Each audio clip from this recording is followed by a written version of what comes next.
Hi, welcome to ஃபிலிமினோட்டி. நான் சதீஷ். இன்றைக்கி நம்ம வந்து மொபைல் மூலிமா ஸ்கிரிப்ட் எப்படி எழுதுறது அப்படிங்கிறத பற்றி பார்க்க போகிறோம். முழுக்க அந்த வீடியோ வந்து பார்த்திங்கன்னா பிகினர்ஸ்க்கு ரொம்ப யூஸ்ஃபுல்லாக இருக்கும். முதல்ல பிகினர்ஸ் வந்து பார்த்திங்கன்னா வந்து ஸ்கிரிப்டை வந்து உடனே ஒரு மொபைல் ஆப்லையோ இல்லை வந்து வெப்சைட்லையோ நீங்கள் வந்து பண்ண முடியாது. அது வந்து அந்தளவுக்கு சரியான ஒரு ஃபார்மேட் கிடையாது. முதல்ல நீங்கள் வந்து பார்த்திங்கன்னா பேப்பரில் எழுதி பழகுங்க. முதல்ல வந்து பார்த்திங்கன்னா இந்த பேப்பர் 2 அப்படி A4 ஷீட் வாங்கிக்கோங்க. அதை வாங்கி முதல்ல 2 அப்படி மடிச்சுக்கோங்க. மடிச்சுட்டு வந்து பார்த்தீங்கன்னா இது உங்களுக்கு சரியாக தெரியாது. நான் உங்களுக்கு இதில் உங்களுக்கு காட்டுறேன் திரும்ப. இது எப்படின்னு பார்த்தீங்கன்னா ஒன்லைன் ஃபஸ்ட்டு எழுதிக்கோங்க. ஃபஸ்ட்டு டைட்டில் எழுதிக்கோங்க. இப்போ டைட்டில் வந்து பார்த்தீங்கன்னா எழுதியிருக்கேன், சிவா என்ற இயக்குனரின் கதைன்னு எழுதியிருக்கேன். ஒன்லைன், படத்தின் கதாநாயகன் ஒரு இயக்குனர் ஆன பிறகு அவனை ஒரு காஃபி ஷாப்பில் ஒரு நாள் இயக்குனர் ரசிகனாக ஆனந்த் அப்படிங்கிற பையன் சந்திக்கிறான் அப்படின்னு அதோட ஒன்லைன் எழுதிக்கணும். அது கீழே வந்து கதை எங்கே நடக்குது, இன்டேர் நடக்குதா எக்ஸ்டேர் நடக்குதா, ஐஎன்டினா இன்டேர், இஎக்ஸ்டினா எக்ஸ்டேர். இப்போ நான் வந்து இன்டேர் காஃபி ஷாப்பில் நடக்குது, அதை எழுதிட்டு காஃபி ஷாப் டேவா நைட்டா, டேன்னு எழுதிக்கிட்டால் சீன் நம்பர் போட்டுக்கணும், சீன் நம்பர் 1. இப்போ லெஃப்ட்டில் வந்து பார்த்தீங்கன்னா ஆனந்த் டிஸ்கிரிப்ஷன் எழுதிக்கணும். இந்த கதையோட விளக்கம் என்ன, ஆனந்த் காஃபி ஷாப்புக்கு நடந்து வந்து கொண்டிருக்கிறான். இயக்குனர் உள்ளே காஃபி ஷாப்பில் உட்கார்ந்து கொண்டு டீக்கார் காத்து கொண்டிருக்கிறார், காஃபி அல்லது டீக்காக காத்து கொண்டிருக்கிறார் அப்படின்னு டிஸ்கிரிப்ஷன். இப்போ ரைட்டில் வந்து பார்த்தீங்கன்னா ஆனந்த், அந்த பையனோட பேர் ஆனந்த், அவன் உள்ளே வந்துட்டு இருக்கான், அவன் டைலாக்ஸ்.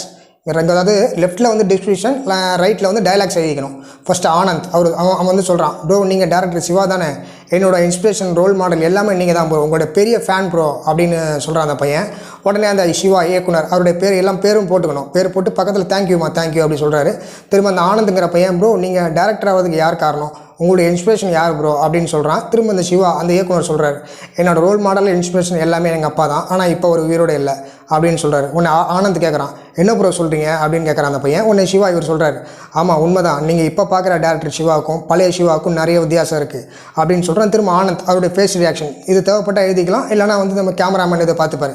அப்புறம் சிவா திரும்ப டேரக்டர் சொல்கிறார், உன்ன மாதிரி ஏஜில் எனக்கு மெச்சூரிட்டியே கிடையாது, ரொம்ப விளையாட்டுத்தனமாக ஜாலியாக இருப்பேன்.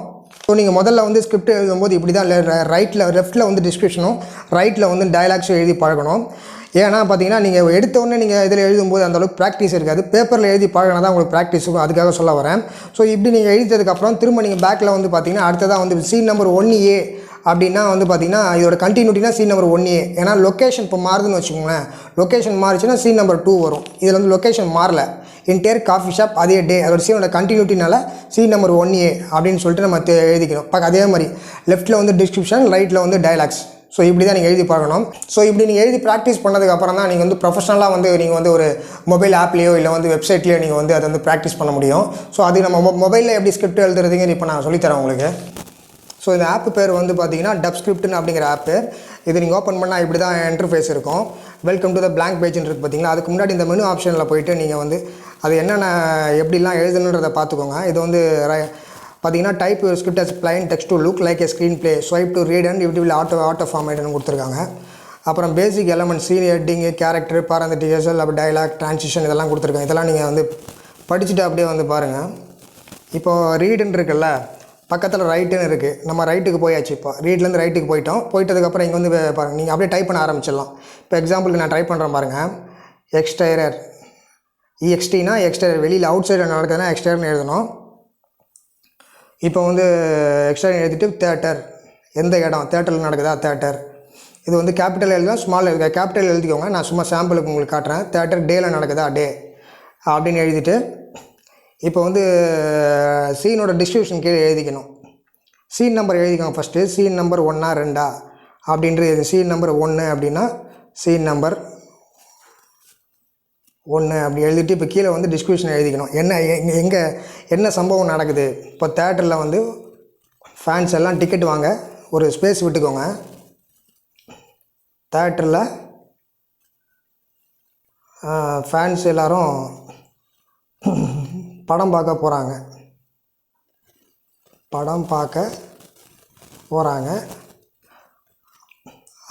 அங்கே பிரச்சனை நடக்குது, அங்கே ஒரு ஃபைட் நடக்குது. வெளியே நடக்குது, அவங்களுக்குள்ளே நடக்குது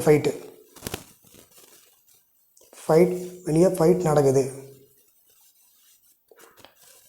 இதுதான் வந்து டிஸ்கிரிப்ஷன். இப்போ வந்து அந்த கேரக்டர்ஸ் பேர் எழுதணும். இப்போ கேரக்டர்ஸ் எக்ஸாம்பிளுக்கு வந்து பார்த்திங்கன்னா வந்து சிவான்னு வச்சுக்கோங்களேன். சிவா அப்படிங்கிறத வந்து நீங்கள் எப்படி எழுதணுன்னா சென்டரில் தான் வரணும். சென்டரில் வந்து சிவா அப்படின்னு எழுதிக்கோங்க.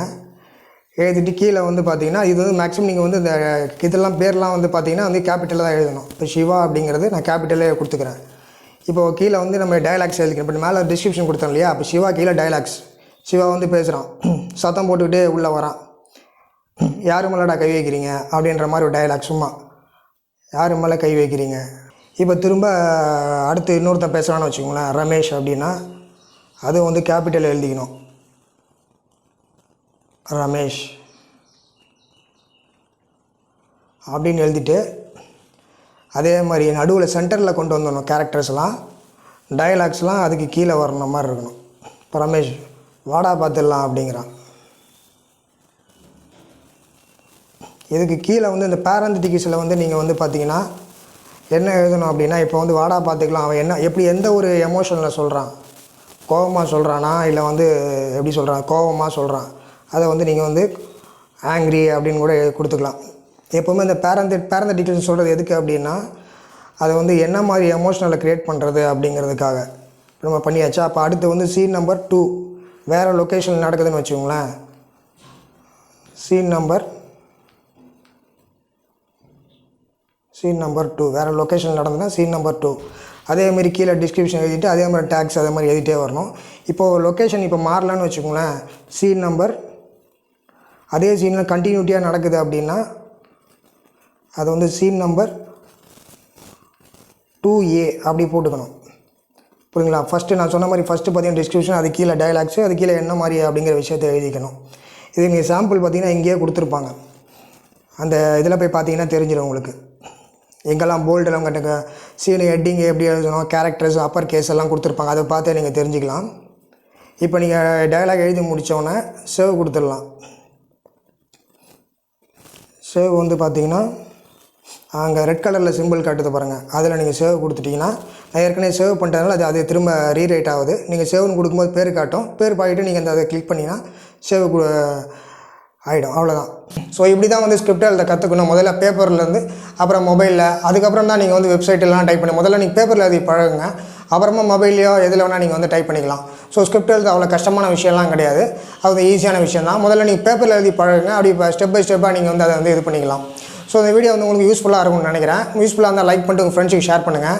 அப்புறம் முக்கியமான விஷயம், நம்ம சேனல் முழுக்க வந்து பார்த்திங்கன்னா ஃபிலிம் மேக்கர்ஸ்க்காகவும் இந்த சேனல் பிகினர்ஸ்க்காகவும் சினிமாவை ட்ரை பண்ணிகிட்டு இருக்கவங்க தான்.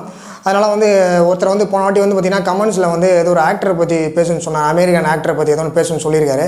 அது மாதிரிலாம் சம்மந்தம் இல்லாமலாம் அதெல்லாம் கேட்காது. ஆக்ட்ரஸ் பற்றிலாம் நம்ம வந்து இதில் பயோகிராஃபி கிடையாது. இந்த சேனல் முழுக்க வந்து பார்த்திங்கன்னா ஒரு டுட்டோரியல் அண்ட் டிப்ஸ் மாதிரி தான். அது ஃபுல் அண்ட் ஃபுல்லி ஃபிலிம் மேக்கர்ஸ்க்காக அந்த சேனல். அதனால் வந்து ஃபிலிம் மேக்கிங் சம்மந்தப்பட்ட விஷயங்கள் கேள்வி நான் போடுறேன். சம்மந்தம் இல்லாமல் எல்லாம் அந்த கேள்வியெல்லாம் கேட்காதீங்க. ஸோ அதனால் இந்த வீடியோ வந்து கட்டாயமாக உங்களுக்கு உதவியாக இருக்கும். உதவியாக லைக் பண்ணிட்டு ஃப்ரெண்ட்ஸுக்கு ஷேர் பண்ணுங்கள். அடுத்த வீடியோவில் மறக்காமல் சந்திக்கிறேன். ஸோ இது மாதிரி நிறைய வீடியோஸ் நம்ம சேனலில் மறக்காமல் சப்ஸ்கிரைப் பண்ணிக்கோங்க.